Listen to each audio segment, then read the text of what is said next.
Did you know the golden age of Hollywood romance wasn't the 1940s, but actually the 1950s?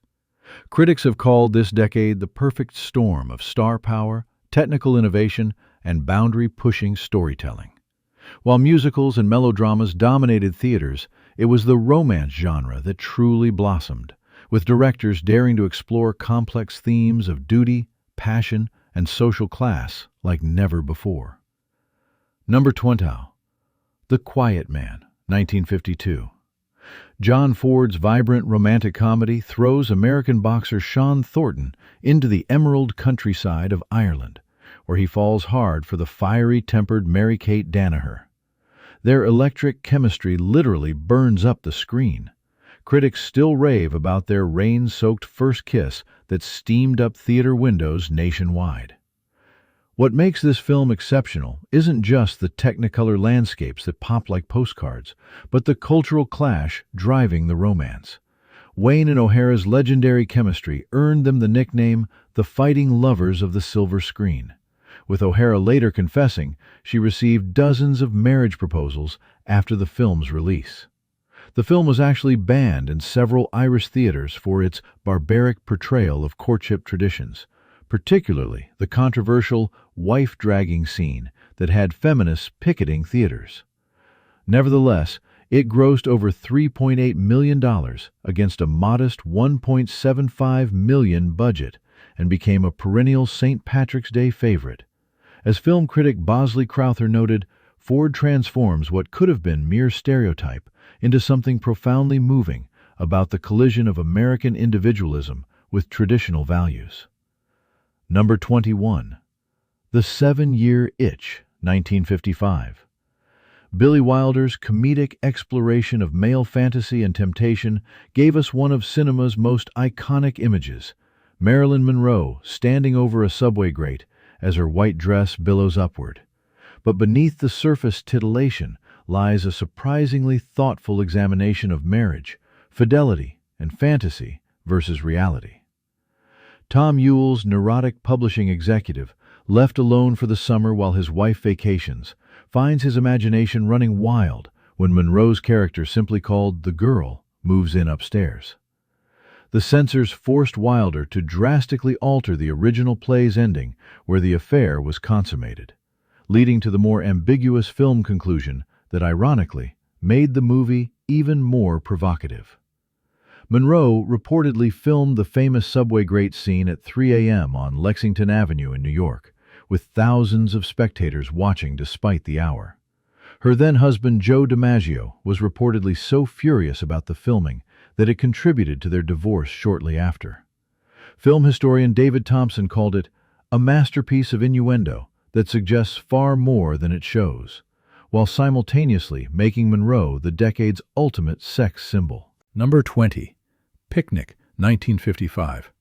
When drifter Hal Carter arrives in a small Kansas town during Labor Day celebrations, he ignites desires in the women around him, particularly the beautiful Madge Owens. Director Joshua Logan created such a palpable sense of suppressed longing that the Kansas State Board of Review initially gave the film an adults-only rating. The centerpiece dance sequence between Holden and Novak to Moonglow was so sensual it was trimmed by nearly a minute for theaters in the South. Holden, then 37, was deeply self-conscious about his age compared to the 22-year-old Novak, and reportedly drank heavily before filming their love scenes. Despite this tension, their chemistry was explosive. The film won 2 Academy Awards and was Columbia Pictures' top-grossing film of 1956. Critic Andrew Sarris later wrote, "Picnic captured Middle America's sexual awakening like no other film of its era, turning the heartland into a cauldron of repressed desire." The film's success cemented Novak as the studio's replacement for Rita Hayworth and launched her into superstardom. Number 19. Marty, 1955. In a decade dominated by glamorous stars and exotic locations, Marty stood out by presenting perhaps the most realistic romance ever filmed. Ernest Borgnine plays a 34-year-old Bronx butcher who's given up on finding love until he meets equally plain schoolteacher Clara. Their awkward, tender courtship feels so authentic, it's almost uncomfortable to watch. Director Delbert Mann insisted on shooting on location, in the Bronx, giving the film a documentary-like quality that was revolutionary for Hollywood romance. Originally a television play starring Rod Steiger, this low-budget film shocked Hollywood by winning the Palme d'Or at Cannes and 4 Academy Awards including Best Picture, the first American film to achieve both honors. Borgnine's transformation from typecast villain to vulnerable romantic lead was so convincing that his performance is still studied in acting schools. Pauline Kael called it the most influential realistic romance of the decade, noting how it found profound beauty in ordinary lives and everyday speech. The film's famous line, "You don't like her, my mother don't like her, she's a dog and I'm a fat, ugly man," became a cultural touchstone for anyone who's ever felt unworthy of love. Number 18. East of Eden, 1955. Elia Kazan's adaptation of John Steinbeck's novel gave us James Dean's explosive screen debut and one of the decade's most complex love stories. As troubled youth Cal Trask seeking his father's approval, Dean's romance with Abra becomes a path to redemption. Their relationship, a kind of spiritual healing for both characters, unfolds with a raw, emotional intensity that critics said redefined screen romance for a new generation. Dean improvised much of his performance, horrifying studio executives, but thrilling Kazan. The director later revealed he deliberately kept Dean isolated from the cast to heighten his character's alienation. Dean's method approach to romance scenes left Harris genuinely shaken. She later described filming with him as being caught in an emotional hurricane. Tragically, Dean died before the film's release, transforming his performance into something mythic. Number 17. Love in the Afternoon, 1957. Billy Wilder's May-December romance between aging American playboy Frank Flanagan and young Parisian cellist Ariane raised eyebrows with its 30-year age gap between the leads.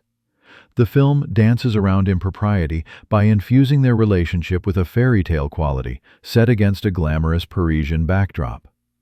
Hepburn's innocence, contrasted with Cooper's worldliness, creates a magnetic tension throughout the film, culminating in one of cinema's most ambiguous endings aboard a departing train. Cooper, then 56 and in declining health, was reportedly self-conscious about romantic scenes with the 28-year-old Hepburn. Wilder later admitted he should have cast Cary Grant instead, but couldn't secure him. The film performed poorly in America, but was a sensation in Europe, where age-gap romances were more culturally accepted. French critics praised it as the most European of American romances, with François Truffaut calling it a mature exploration of desire unbounded by convention. Despite initial mixed reviews, the film has been reappraised as one of Wilder's most sophisticated romantic works, particularly for its bittersweet final act that leaves audiences wondering whether love conquers all. Number 16. From Here to Eternity, 1953. Fred Zinnemann's adaptation of James Jones's novel gave us the most iconic beach love scene in cinema history, with Burt Lancaster and Deborah Kerr's passionate embrace as waves crash over them. But this was far from a typical romance. Their affair between Army Sergeant Warden and his commanding officer's wife, Karen, was scandalous for 1950s audiences. Set against the backdrop of pre-Pearl Harbor Hawaii, their forbidden relationship challenged military hierarchy and marriage conventions simultaneously.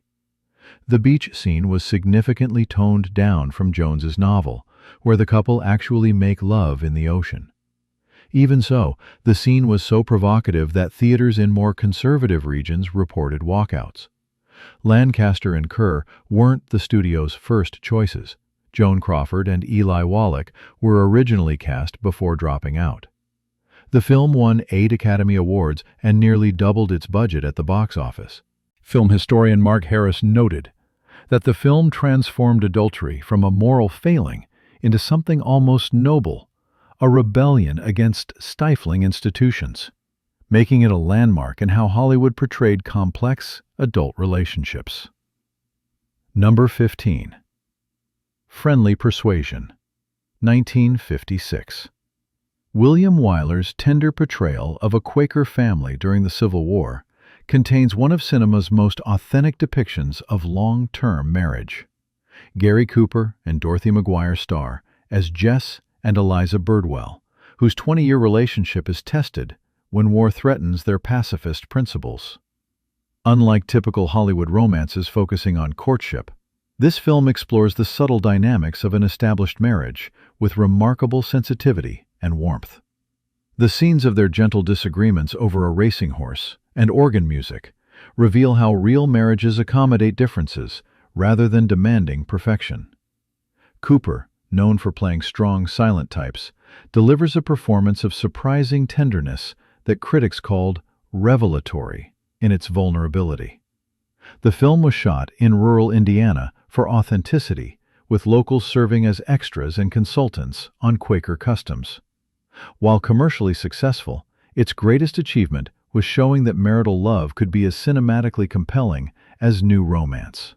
Bosley Crowther of the New York Times praised its mature portrait of marriage that makes most screen romances seem childish by comparison. While modern critics have noted how rare it remains to see such a respectful, egalitarian marriage portrayed in American cinema. Number 14. A Place in the Sun, 1951. George Stevens directed this dark adaptation of Theodore Dreiser's An American Tragedy, starring Montgomery Clift as social climbing factory worker George Eastman. Torn between pregnant factory girl Alice and wealthy socialite Angela, their love triangle explores class divisions, ambition, and desire with a psychological depth rare for the era. Taylor, just 17 when filming began, delivers a performance of surprising maturity as the embodiment of American privilege and beauty. The off-screen dynamics were equally charged. Taylor reportedly fell deeply in love with Clift during filming, beginning a complex friendship that would last until his death. Their close-ups together are studied in film schools for their intimate intensity. Stevens used innovative lighting techniques to make Taylor's eyes appear to glow when looking at Clift. The film won 6 Academy Awards and was praised for transforming Dreiser's social critique into a powerful meditation on desire and ambition. Film critic Pauline Kael later wrote that the film captures America's obsession with beauty and wealth more honestly than any romance of its decade. Taylor's white party dress from the film sparked a national fashion trend, with department stores selling out of copycat versions. Number 13. Sabrina, 1954. Billy Wilder's elegant Cinderella story stars Audrey Hepburn as the chauffeur's daughter, who returns from Paris transformed into a sophisticated woman, catching the eye of both Larrabee brothers, Playboy David, and workaholic Linus. The film's exploration of class boundaries and genuine versus strategic romance made it more substantial than typical romantic comedies of the era. Hepburn's Givenchy-designed wardrobe revolutionized fashion and film costuming, creating what critic Molly Haskell called a new kind of romantic heroine, intelligent, stylish, and self-possessed. Behind the scenes, the production was turbulent. Bogart reportedly disliked both his co-stars and the script. Meanwhile, Holden and Hepburn began a passionate affair that ended when she learned he couldn't have children. Despite the tensions, the film was a commercial and critical triumph, cementing Hepburn's star status after Roman Holiday. In a fascinating piece of film history, a young Stanley Kubrick worked as an uncredited still photographer on set. The film's fairy tale ending was controversial among some critics who preferred the more complex middle act. But as Roger Ebert later wrote, Wilder manages the rare feat of making a happy ending feel earned rather than obligatory. Number 12. Vertigo, 1958. Alfred Hitchcock's psychological thriller might not seem like a traditional romance, but at its core lies a deeply disturbing love story. James Stewart plays former detective Scotty Ferguson, obsessed with mysterious Madeline to the point of trying to transform another woman into her image. Their romance is twisted by deception, obsession, and psychological manipulation, exploring the darkest aspects of romantic desire. The film's famous vertigo kiss sequence, where the camera simultaneously zooms in while pulling back as they embrace, visually represents the disorienting nature of obsessive love. Initially, a commercial and critical disappointment, the film was too disturbing for 1950s audiences expecting traditional Hitchcock thrills. Hitchcock blamed Stewart for being too old at 50 to play a romantic lead opposite the 25-year-old Novak. The film's reputation grew steadily over decades, eventually displacing Citizen Kane as the greatest film ever made in the 2012 Sight and Sound Critics poll. Feminist film critics have particularly reappraised the film, with Laura Mulvey's influential essay highlighting how it exposes the objectification inherent in male romantic desire. Director Martin Scorsese called it the most accurate portrayal of the sickness of romantic obsession ever put on film, while filmmaker François Truffaut praised it as a love story with the structure of a mystery. Number 11. Rebel Without a Cause, 1955. Nicholas Ray's landmark teen drama gave us the definitive 1950s youth romance with James Dean and Natalie Wood as troubled teenagers Jim Stark and Judy. Their relationship forms against a backdrop of parental failure, juvenile delinquency, and suburban alienation, making it the first major film to treat teenage love with serious emotional weight. The famous Chickie Run scene, where Jim wins Judy's affection through a deadly car game, encapsulated the dangerous romantic intensity that would define youth culture for decades to come. The film's production was marked by tragedy. Dean died in a car crash before the film's release, and both Wood and Sal Mineo would also die young in tragic circumstances. Director Nicholas Ray reportedly had an inappropriate relationship with the 16-year-old Wood during filming, adding a disturbing layer to the production history.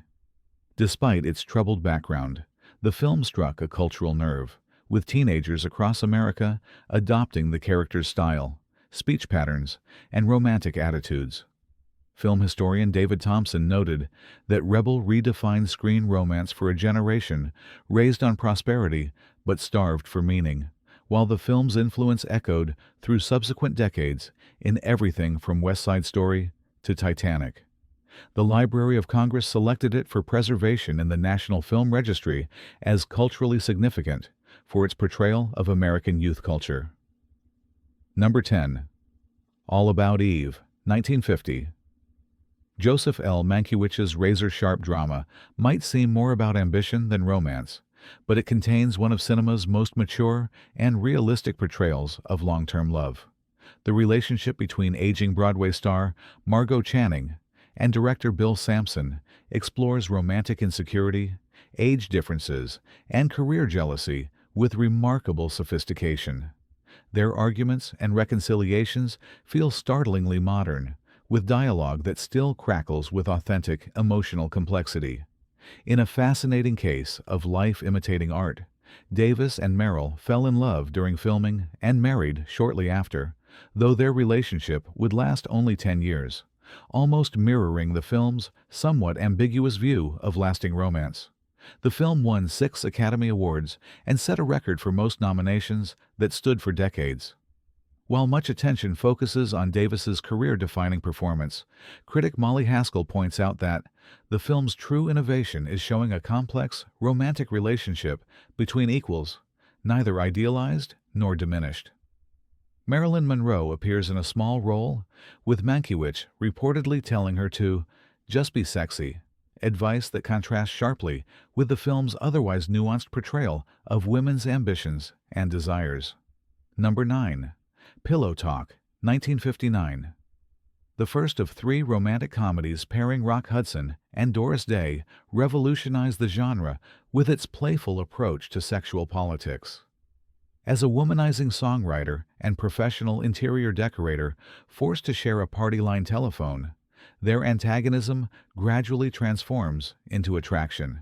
The film ingeniously uses split-screen techniques to place them in visual intimacy while highlighting their communication barriers. Director Michael Gordon pushed against production code limitations with innuendo-laden dialogue and suggestive imagery that somehow managed to seem both daring and wholesome. Hudson's performance as a ladies' man carries poignant irony, given his carefully hidden homosexuality. He later recalled the film as the most difficult acting job of my career. The film's enormous success, $18.7 million on a $2 million budget, revitalized the romantic comedy genre and established a template that would dominate the next decade. Critical reception was mixed initially, with some dismissing it as fluff, but contemporary critics have reassessed its cultural significance. Film scholar Thomas Schatz noted that Pillow Talk skillfully balances traditional romantic values with emerging sexual liberation, marking a crucial transition point in American attitudes toward relationships. The film's Oscar-winning screenplay still serves as a masterclass in romantic comedy writing, using the telephone party line as a metaphor for the era's changing communication between men and women. Number 8. To Catch a Thief, 1955. Alfred Hitchcock's glamorous caper along the French Riviera pairs Cary Grant's reformed jewel thief with Grace Kelly's wealthy American tourist in a romance as sparkling as the diamonds at its center. Their courtship unfolds against breathtaking Mediterranean backdrops, with flirtatious dialogue laden with jewelry-themed double entendres. The famous fireworks scene where Kelly's character aggressively pursues Grant as fireworks explode outside their hotel window remains one of cinema's most elegant metaphors for sexual passion. Shot on location in Monaco, shortly before Kelly would become its princess, she met Prince Rainier during the film festival while promoting the movie. The production seems prophetic in retrospect. Hitchcock, known for psychological intensity rather than romance, revealed a lighter touch here, focusing on the glamour rather than danger. Cinematographer Robert Burks won an Academy Award for his luminous VistaVision photography. While some critics dismissed it as Hitchcock light, French critics championed it, with Claude Chabrol praising its perfect synthesis of romance and suspense. The film's costume designs by Edith Head influenced fashion for years afterward. While the central romance between an older man and younger woman, Grant was 51, Kelly 26, epitomized Hollywood's idealized May-December pairings. Film historian Leonard Maltin called it possibly the most sheerly enjoyable romantic thriller ever made. Number 7. Roman Holiday, 1953. William Wyler's enchanting romance introduced Audrey Hepburn to the world as Princess Anne, who escapes her royal duties for one magical day in Rome with American journalist Joe Bradley. Their whirlwind romance through the Eternal City, riding Vespas, dancing on riverboats, and fighting Secret Service men culminates in one of cinema's most bittersweet endings, where duty triumphs over desire. Shot entirely on location when Hollywood productions rarely left sound stages, the film captured post-war Rome with documentary-like authenticity. Peck was so impressed with Hepburn that he insisted her name appear alongside his above the title, despite her being an unknown actress, a gesture that proved prescient when she won the Academy Award for Best Actress. The original script called for them to reunite later, but Wyler fought for the more poignant ending where love yields to responsibility. The film was initially banned in several monarchies for its disrespectful portrayal of royalty. Film critic Roger Ebert later wrote that Roman Holiday invented a new kind of romance, with a central love story as powerful precisely because it can't be consummated. Hepburn's influence was so profound that women across America cut their hair in her style, abandoned girdles for her more natural silhouette, and Roman tourism surged 20% the year after the film's release. Number 6. Giant, 1956. George Stevens' sweeping Texas epic spans 25 years in the life of cattle rancher Bick Benedict and his Eastern bride Leslie, as their marriage weathers cultural differences, racial tensions, and the shifting economic landscape of the Southwest. Their relationship evolves from romantic infatuation to a more complex partnership challenging the gender and racial prejudices of Texas society. James Dean, in his final role before his death, plays the wildcatter Jet Rink, whose unrequited love for Leslie drives him to build an oil empire rivaling the Benedict's cattle fortune. At 201 minutes and costing a then staggering $5.4 million, the film was a massive gamble for Warner Brothers that paid off with 10 Academy Award nominations and box office success. Stevens battled the Texas heat, dust storms, and James Dean's increasingly difficult behavior. He died before post-production was completed. The film's progressive politics regarding Mexican Americans were controversial in the South, with several theaters refusing to show it.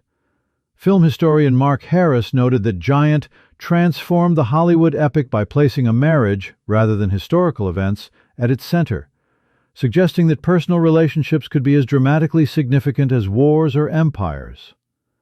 The chemistry between Hudson and Taylor anchored the sprawling narrative, with Taylor later saying it was the first time I felt like a real actress, rather than just a pretty face. Number 5. A Star is Born, 1954. George Cukor's musical remake of the Hollywood classic features Judy Garland's comeback performance as Esther Blodgett, a talented singer who falls in love with fading alcoholic star Norman Maine. Their romance across fame's trajectory, hers ascending while his declines, explores the entertainment industry's brutal impact on relationships. Garland's torch song, The Man That Got Away, performed in a single unbroken 3-minute take, stands as one of cinema's most emotionally raw expressions of romantic longing. The production was troubled from the start. Garland's substance abuse issues caused numerous delays. The film was drastically cut by studio executives from 181 to 154 minutes against Cukor's wishes, and the expected Academy Award for Garland went shockingly to Grace Kelly instead, in what many consider one of the greatest Oscar injustices. Despite these setbacks, the film grossed $6.1 million and was heralded as an artistic triumph. Film critic Pauline Kael called it probably the finest performance ever by an actress in a musical, while the restored version has only grown in stature. Contemporary filmmaker Gus Van Sant cited it as the ultimate examination of love sacrificed on the altar of fame, influencing countless show business romances since, including Bradley Cooper's 2018 remake. Number 4. Sunset Boulevard, 1950. Billy Wilder's noir masterpiece presents one of cinema's most twisted romances between struggling screenwriter Joe Gillis and faded silent film star Norma Desmond. Their relationship, part prostitution, part emotional manipulation, part genuine connection, explored Hollywood's dark underbelly and the corrupting influence of fame on human relationships. The film's famous opening, with Joe's narration from beyond the grave, frames their entire romance in fatalistic terms that were revolutionary for the era. Securing a genuine silent film legend in Swanson was a masterstroke. She hadn't made a film in 9 years and was nearly forgotten, much like her character. The film's unsparing look at Hollywood's treatment of aging women and desperate men was so controversial that MGM head Louis B. Mayer reportedly screamed at Wilder after a screening, "You have disgraced the industry that made and fed you." Despite industry discomfort, it received 11 Academy Award nominations and is now considered one of the greatest films ever made. Film historian David Thompson called it the most honest film about romantic transactions ever to come out of Hollywood, while director Billy Wilder later revealed that the character of Norma was partially based on his own troubled relationship with actress Audrey Totter, adding a personal dimension to the film's cynical view of Hollywood romance. Number 3. The African Queen, 1951. John Huston's adventure romance paired the seemingly mismatched Humphrey Bogart and Katharine Hepburn as a disheveled riverboat captain and prim missionary who fall in love while attempting to torpedo a German warship in World War I East Africa. Their unlikely romance, developing as they navigate rapids, battle mosquitoes, and dodge enemy fire, reinvented the concept of middle-aged love stories in Hollywood. Shot on treacherous location in the Belgian Congo and Uganda, the production became legendary for its difficulties. Nearly everyone, except Bogart and Houston, contracted dysentery because they drank only whiskey, while the rest of the crew drank water. Bogart, at 51, won his only Academy Award for the role, while the 44-year-old Hepburn proved romantic leads needn't be ingenues. The authentic location shooting, revolutionary for its time, nearly bankrupted independent producer Sam Spiegel when cost ballooned from $1 million to $2 million. Film critic James Agee praised the unconventional romance, writing that for the first time, Hollywood acknowledged that people over 40 not only fall in love, but might be more interesting for having lived a little. Director Martin Scorsese later cited the film's influence, noting that Houston showed that romance could be found in adventure rather than drawing rooms, changing action films forever. The actual boat used in filming is now displayed at Key Largo, Florida, where fans make pilgrimages to see this iconic piece of cinema history. Number 2. An Affair to Remember, 1957. Leo McCarey's remake of his own 1939 film Love Affair created what many critics consider the definitive screen romance. Cary Grant and Deborah Kerr play Nikki and Terry, who meet and fall in love aboard an ocean liner despite being engaged to others. Their agreement to meet 6 months later at the Empire State Building leads to one of cinema's most heartbreaking missed connections. The film's emotional power comes from its patient storytelling. The first hour establishes their shipboard romance so convincingly that the second hour's separation and obstacles feel genuinely wrenching. Though initially considered merely a successful tearjerker, the film's reputation has grown tremendously over decades. Its cultural impact was cemented when Nora Ephron built Sleepless in Seattle around characters obsessed with the film, introducing it to a new generation. Grant, who rarely discussed his performances, called it his personal favorite, while McCarey shot an astounding 86 takes of the final reunion scene until he felt the emotional tone was perfect. Film historian Janine Bassinger called it the platonic ideal of the romantic melodrama, noting how it elevates potentially soap operatic material into something transcendent through sheer performance and directorial restraint. The film's influence extends beyond cinema. The Empire State Building continues to receive numerous requests from couples wishing to recreate the film's famous meeting, and now offers a special Affair to Remember package for Valentine's Day visitors. Number 1. Singin' in the Rain, 1952. Stanley Donen and Gene Kelly's exuberant musical set during Hollywood's transition from silent films to talkies might seem an unlikely choice for greatest romance. But the love story between Don Lockwood and aspiring actress Kathy Selden forms the emotional core of this technical masterpiece. Their romance develops through creative collaboration rather than mere physical attraction, celebrating the joy of making art together. The iconic title sequence, with Kelly splashing through puddles in love-struck ecstasy, captures romantic euphoria more perfectly than perhaps any other film moment. Behind the scenes, the production was less harmonious.